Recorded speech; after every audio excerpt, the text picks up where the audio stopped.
मालिक, मेरी बेटी लकड़ियां चुनकर आ रही थी। रंजीत सिंह के बेटे जगन्नाथ ठाकुर ने इसकी इज्जत लूटी। हम गरीब हैं, इज्जत के सिवा हमारे पास कुछ नहीं है। अब कौन इससे शादी करेगा? अब कौन इसका हाथ थामेगा? आप न्यायमूर्ति हैं, आप ही फैसला कीजिए मालिक।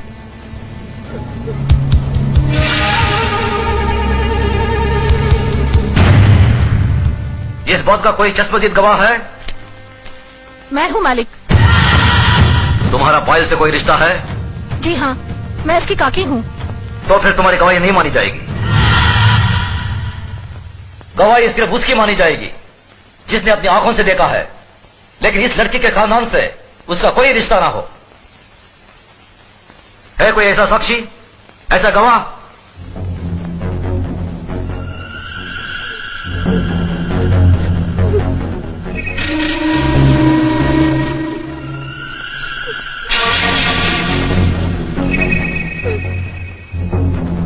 मैं हूँ मालिक। मैंने देखा है। तुमने क्या देखा है बेटे? मैंने देखा कि ये इस दीदी को जबरदस्ती अपने कंधे पे उठाकर पंपसेट में ले गया और दरवाजा बंद कर दिया। ये बचाओ बचाओ चिल्ला रही थी, मगर वहाँ कोई नहीं था। थोड़ी देर बाद जब ये बाहर आई तो इसके कपड़े फटे हुए थे और ये रो रो के कह रही थी कि मेरा सब कुछ लुट गया, मैं बर्बाद हो गई।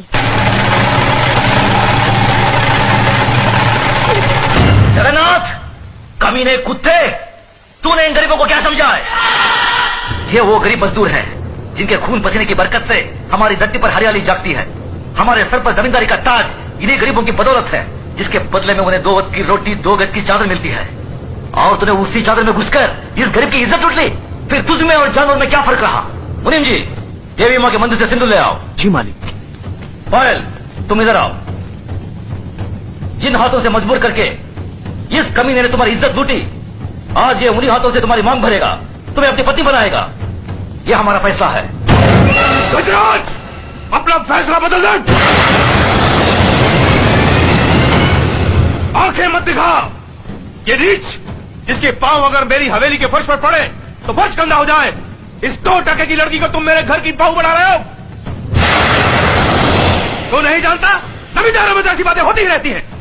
मजदूर औरतों और बालिकों के बीच में ऐसे खेल तो अक्सर होते रहते हैं। कोई अपनी बीवी नहीं बनाता उन्हें। खामोश! मजदूर औरतों की इज्जत जमींदारों के बाप दादाओं के कोई जागी नहीं होती जिसे वो अपनी मनमानी करे, रोन दे, कुचले। इज्जत इज्जत होती है, चाहे वो किसी ठाकुर की बेटी हो या किसी मजदूर की। पागल हो गया तू? तुझे इंसाफ करने की अकल नहीं है। तेरा अंजाम बहुत बुरा होगा गजराज।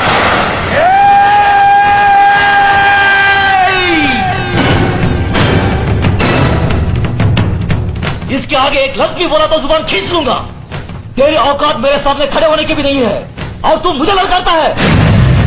गजराज ठाकुर ने कभी किसी अंजाम की परवाह नहीं की। अगर परवाह की है तो सिर्फ अपनी आल, इंसाफ, अखलाक और ईमान की। इस लड़की के जन्म, जात, नाम, इसकी कोई अहमियत नहीं है हमारी नजर में। अहमियत है तो सिर्फ इसकी इज्जत, इसकी पवित्रता की। जगन्नाथ, मांग भर इसकी।